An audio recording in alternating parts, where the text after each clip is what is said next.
혹시 이런 얘기 한번 들어보신 적 있으십니까? 바른 인성, 책 읽는 아이들, 철도마을 새벽 종소리. 한 번쯤 혹시 들어보신 적 있으십니까? 이것은 경기도 의왕시에서 추진하는 온마을 만들기의 사업의 한 프로젝트입니다. 온마을 만들기는 주민이 주도하는 살기 좋은 공동체 마을을 조성하는 것을 말하고 있습니다. 마을 공동체 주민은 마을 사업을 추진하면서 서로 겪었던 이야기를 나누게 되었습니다. 어려움도 있었고 보람도 있었고 성과도 있었던 것을 함께 나누면서 사업도 공유하고 또 서로를 격려하는 시간을 갖게 되었습니다. 작년 의왕시가 좋은 공동체 마을을 위해서 사업을 했는데 몇 가지를 소개하도록 하겠습니다. 책으로 노는 마을, 어린이 경제 마을, 청년의 길찾기, 새벽 번개시장 등 15개 사업에 대한 성과를 발표하게 되었습니다. 참석한 공동체 마을 사람들은 모두가 여기까지 달려온 것에 대해서 서로를 축하를 해주었다고 합니다. 또 순탄한 것보다도 힘든 일이 많았는데도 여럿이 도왔기에 가능했다는 말을 듣게 되었습니다. 정말로 이런 이야기를 듣다 보니까 정말로 아름다운 공동체이고 정말로 본받을 만한 그 마을 공동체라는 것을 알게 되었습니다. 이런 아름다운 공동체가 오늘 우리가 읽은 본문에도 소개하고 있습니다. 그 공동체는 같은 믿음의 마음을 가졌다고 기록하고 있습니다. 즉 믿음 공동체라는 말씀입니다. 이 믿음의 공동체가 믿는 것이 있습니다. 그 믿는 것이 무엇이냐면 14절 말씀에서 설명하고 있습니다. 주 예수를 다시 살리신 이가 예수와 함께 우리도 다시 살리사 너희와 함께 그 앞에 서게 하실 줄을 아노라. 예수님을 살리신 하나님께서 예수님과 함께 우리도 살려주신다는 것입니다. 또 그 부활의 앞에 설 수 있는 영광을 주신다는 것입니다. 이것이 바로 믿음의 공동체가 믿는 것이었습니다. 때가 되면 이루어지는 기대와 소망을 믿음으로 가졌다는 것입니다. 믿음의 공동체가 걸어가야 할 분명한 길이 생겼습니다. 하나님을 향해 소망을 향해 걸어가니 어려움도 없고 길이 활짝 열릴 거라는 그런 기대를 가질 수도 있습니다. 그렇지만 현실은 그렇게 녹록하지 않고 순탄하지가 않습니다. 예를 들어 자전거를 타고 가는데 뒤에서 바람이 불어오는 경우가 있습니다. 뒤에서 바람이 불기에 조금만 밟아도 더 앞으로 편안하게 나아가는 그런 순탄한 길을 만날 수도 있습니다. 때로는 자전거를 타고 가는데 비포장 도로를 만났는데 설상가상으로 앞에서 거센 바람이 몰아쳐서 아무리 페달을 밟아도 앞으로 나가기가 힘든 그런 힘든 상황을 만날 때도 있습니다. 이렇게 하나님께서 주신 소망을 향해 믿음을 가지고 가는 길에서는 순탄한 길이 있을 수 있고 힘든 길이 있다는 것을 우리들에게 가르쳐 주고 있습니다. 오늘 우리가 읽은 이 본문의 말씀은 순탄한 길보다 길을 가로막는 것들을 몇 가지 소개하고 있습니다. 그것을 8절과 9절 말씀에서 가르쳐 주고 있습니다. 8절과 9절 말씀, 우리가 사방으로 우겨쌈을 당하여도 쌓이지 아니하며 답답한 일을 당하여도 낙심하지 아니하며 박해를 받아도 버림받지 아니하며 거꾸러뜨림을 당하여도 망하지 아니하고. 네 가지를 설명하고 있는데요. 우겨쌈이라는 단어가 나오고요, 답답한 일이 나오고 박해가 있고 거꾸러뜨림이 나옵니다. 우겨쌈이라는 것은 뭐냐면 과일즙을 짜기 위해서 사방으로 이렇게 누르는 것을 말합니다. 즉 사면초가와 같은 상황입니다. 어디를 둘러보아도 한 줄기 빛이 없어서 암울한 환경을 말하는 것이 이런 우겨쌈을 얘기를 하고 있습니다. 또 답답한 일은 내가 정말로 이런 방향으로 열심히 가고 노력을 했는데 가면 갈수록 엉뚱한 방향으로 흘러가는 것을 이런 답답한 일이라고 설명을 하고 있습니다. 또 주변 사람들이 찾아와서 하는 일을 그르치게 만들기도 하고요, 또 열심히 주님의 일을 달려가는데 그 앞에 덫을 놓아서 상처를 입히거나 생명에 지장을 주는 그런 박해를 가는 일도 일어나게 됩니다. 또 거꾸로 틀리면 뭐냐면 물이 땅에 쏟아지면 주워 담기가 정말로 어렵습니다. 그런 것처럼 우리들의 몸과 우리들이 하는 그 일을 망치게 만들어서 더 이상 회복할 수 없을 정도로 힘들게 만드는 그런 상태가 바로 거꾸로 트림입니다. 우겨쌈, 답답한 일, 밖에, 거꾸로 트림, 정말로 말만 들어도 힘든 상황이 그려질 수밖에 없습니다. 그런데 이 네 가지 상황이 미래형이 아니라 진행형으로 되어 있다는 것입니다. 그래서 한번 우리가 이것을 통과했다고 끝나는 것이 아니라 언제든지 찾아와서 우리가 걸어가는 길을 다시 막는다는 것입니다. 이런 일을 경험한 세대가 있습니다. 바로 출애굽한 이스라엘 백성들입니다. 이스라엘 백성들이 출애굽하여서 홍해에 딱 도착을 하게 되었습니다. 앞에는 금방이라도 삼킬 것처럼 넘실거리는 큰 파도가 입을 벌리고 기다리고 있습니다. 뒤에는 최신 무기로 무장한 애국 군대가 먹이를 사냥하듯이 무자비하게 쫓아오고 있습니다. 사방을 둘러봐도 희망이 없습니다. 어디를 쳐다봐도 도망가고 피할 장소가 없습니다. 앞으로 가도 바다에 빠져서 죽고, 뒤로 가다니 애국 군대의 총과 무기에 생명을 잃을 수도 있습니다. 정말로 자포자기에 이를 수밖에 없는 그런 상태에 이르게 되었습니다. 그때 하나님께서 역사하셔서 홍해를 안전하게 건너게 해주셨습니다.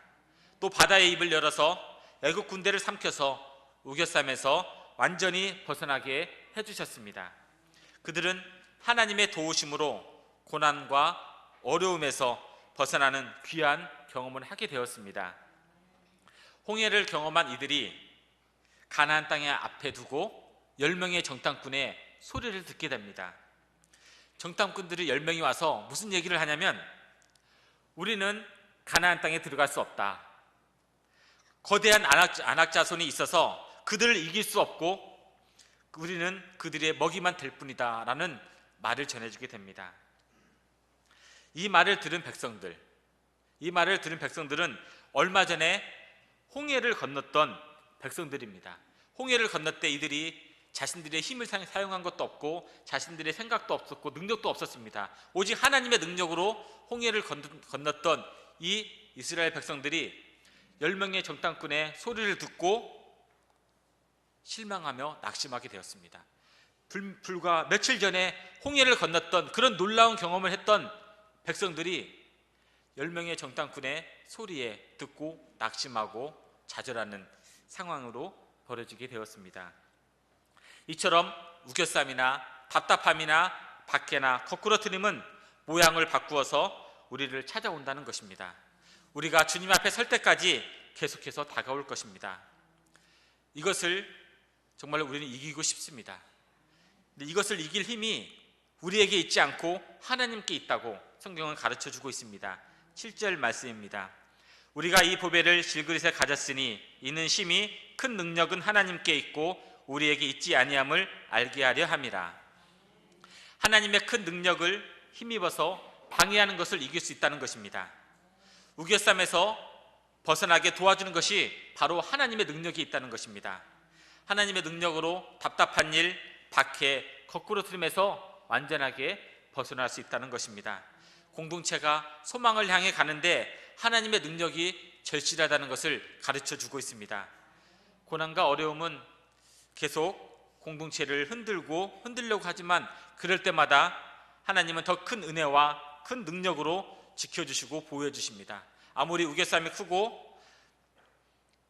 답답한 일이 많고 박해가 있고 거꾸로 트림이 많아도 그것보다도 더 큰 능력과 사랑이 주시는 하나님이 계시기 때문에 우리는 거기서 넘어지지 않고 거기에서 포기하지 않고 힘을 얻어서 온전하게 달려갈 수 있습니다. 그래서 믿음의 공동체는 하나님의 능력을 사모하면서 소망을 향해 달려가야 합니다. 달려가는 그러한 모습을 15절은 이렇게 말씀하고 있습니다. 이는 모든 것이 너희를 위함이니 많은 사람의 감사로 말미암아 은혜가 더하여 넘쳐서 하나님께 영광을 돌리게 하려 함이라.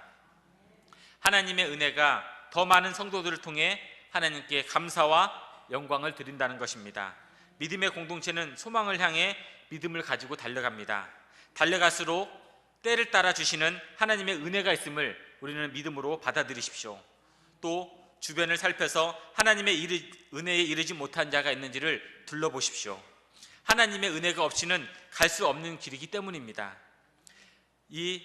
우리가 가는 길은 함께 가는 길이며 손을 잡고 가는 길이며 소망을 확인하면서 가는 길입니다. 이렇게 해야 하는 이유가 있습니다. 미국에 가면 레드우드라는 그런 나무가 있다고 합니다. 높이가 한 100m 정도 되고요, 둘레가 한 9m 정도 되는 큰 나무가 있다고 합니다.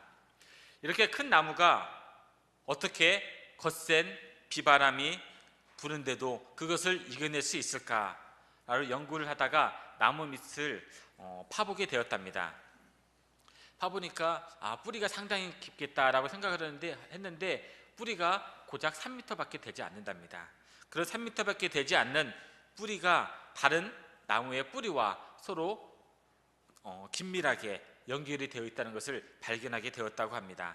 혼자서는 비바람에 부딪힐 때 넘어질 수밖에 없지만 서로를 잡아주기에 환난을 극복했다는 것입니다.